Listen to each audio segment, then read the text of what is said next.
Welcome to Not My Reality. The question is, did Lady Gaga take her dead friend's persona? Did she have anything to do with her death?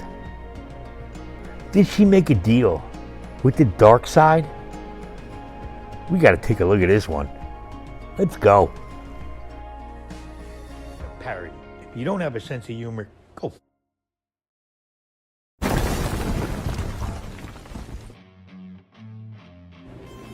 Welcome. Is this my reality? Is this your reality?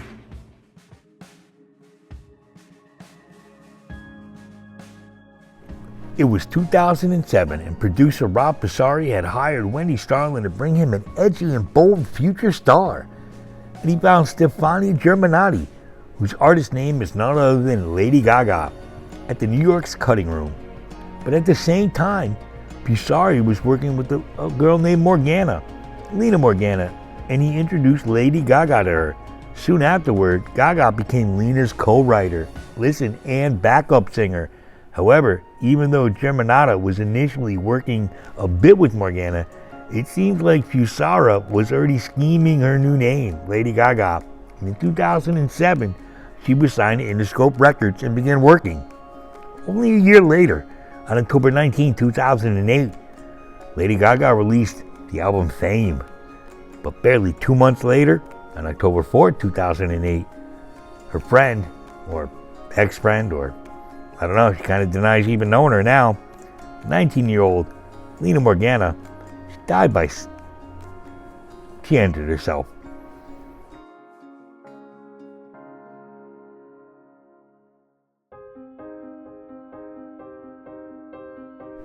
Alright, so the question is, who was Lina Morgana? Born January 12, 1989, Morgana was an up-and-coming singer-songwriter from Staten Island, New York. She was of Russian descent, and her divorced parents were very supportive of her career path. The then 19-year-old had her foot in the door through the record producer, Rob Fusari. He had worked with the likes of Destiny's Child and Whitney Houston. We see how that ended up. Less than 2 months later, on October 4th, 2008, it was reported that Morgana had jumped from the roof of the Staten Island Hotel. Witnesses said to have seen her working out or dancing before jumping. Or maybe she was possessed. Just a thought. She was taken to the hospital in grave condition, but she passed away later. However, information on the case is not available after 2011. There's no public record of whether it was dropped or reached a conclusion in any way. One alleged family member claims that didn't believe the published cause of death.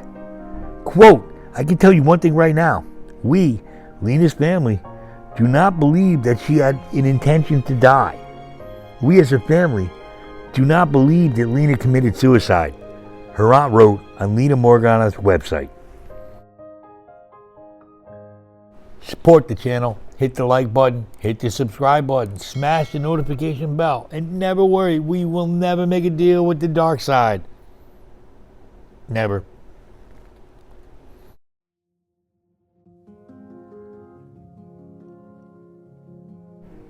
So regardless of what Lady Gaga says, her and Lina Morgana, they had a history together. There's no denying that, right? She doesn't want to admit it, but Fusari, Lady Gaga, and Morgana, they wrote about 10, 11 songs together. And were close. Well, so it seems. However, it was reported that Morgana was supposed to sign a major record label and have an MTV documentary series made about her. None of which ever happened. It's clear something must have happened between 2007, 2008 to change the shift in focus from Morgana to Lady Gaga.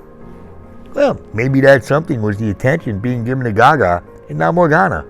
Is that because Gaga was romantically involved with Fusari, gaining his favor? Before Morgana's death, she'd actually been on Staten Island's Frank Cochia's show, Who Do You Like TV? It met the band Sister Venus, who was looking for a lead singer. And she got the role and performed with them for a couple of months before her death.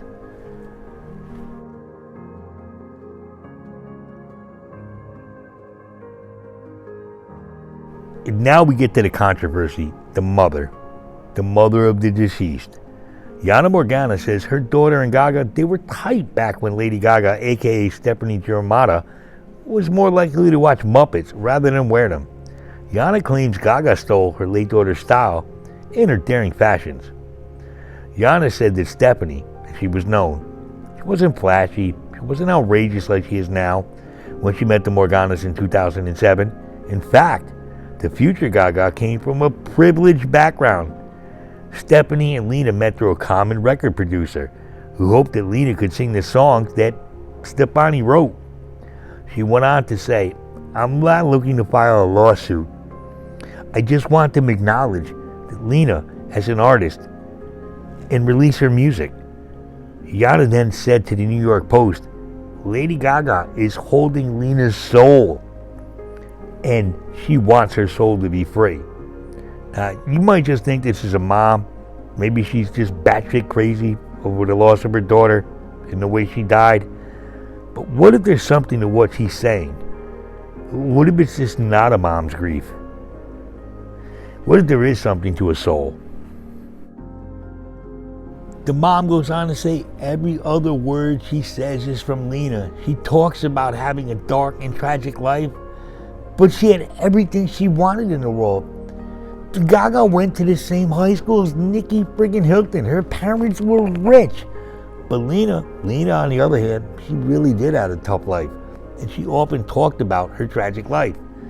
Many even claim that Gaga referenced her former friend's fall in the paparazzi video she made, in which she's tossed from a balcony by a lover. Like we always say here, you cannot make this shit up.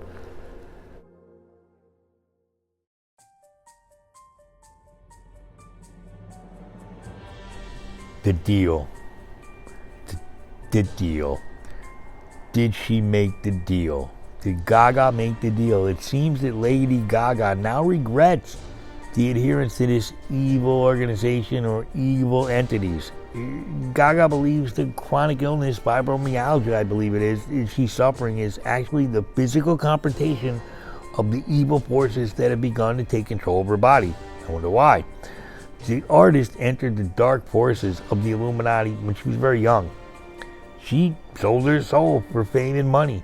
I'm not saying that. She's saying that.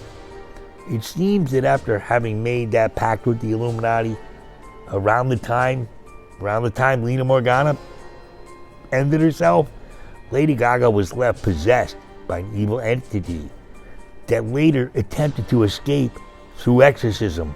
But the Catholic priest who did the ritual, he failed. Of course he failed. It all seems to have started when, after a small concert, listen closely, Lady Gaga met a man behind the stage. He stood supported by the wall, smoking a cigarette. And the mysterious man said, "I think you've got what it takes. Do you want it?" And when Gaga asked about these, what are you saying? He said everything. Success, fame, money, power. Do you want them all? "Goat," she said. I looked at him curiously. I couldn't work him out. Then he just stood there and sang one of the songs from my routine earlier. It was otherworldly, she said. I stared at him like he was a dark jewel dredged up from the deepest ocean. I got down on my knees, and she said she asked him who she should praise. Holy, all right. I looked him right in the eye and told him I wanted it all, she said. And then she said, listen to this. She said, I'd do anything. Anything. Gaga said she accepted the offer without really thinking and donated her soul to the Illuminati secret society. She donated another soul while she was at it. Before meeting the man she described as my illuminated prince, Gaga, she had little commercial success or public recognition. As a struggling performer, She mostly played in dive bars, burlesque clubs, and late night revenues. Gaga was able to create the music and achieve everything she had ever dreamed of, just in exchange for one thing: her eternal soul. She said she invited dark spirituality into her body early in her career. Shortly after this pact, Gaga became an international star. It is important to note that before this pact, she was an unknown performer at small events. You see this happens to a lot of these people. This is right about the time that Lena ended herself and Gaga took over her look, her personality a little bit. Ever hear that negative voice in your head? The one saying bad things to you? Maybe it's not you. Maybe something other than Lena. Maybe it wasn't her own mind. It told her to jump. Gaga wasn't there. That's ridiculous. But we're talking about somebody who made a deal with dark forces and openly admits it, and obviously it's rewarded her. So how do you know they didn't put a thought in this poor 19-year-old girl's head? I mean, and the fact that maybe she couldn't deal with the fact that she was being passed over by Gaga.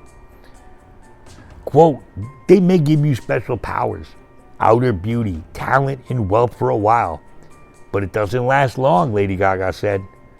This is the reason why so many people who dabble in the dark arts are so unhappy. Got that right. You stay away from that shit. They flicker bright like a morning star. We know who the morning star is too.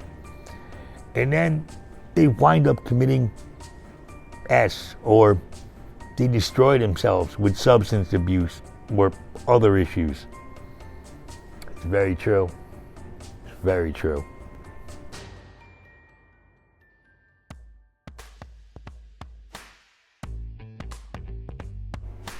Do we think Lady Gaga pushed her rival up a building top to her death?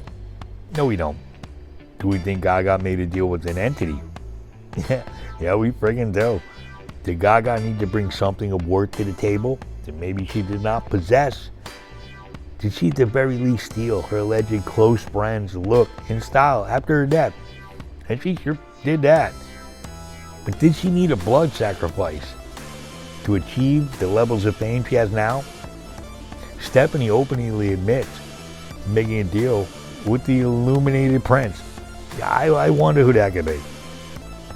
Was she helped by these entities?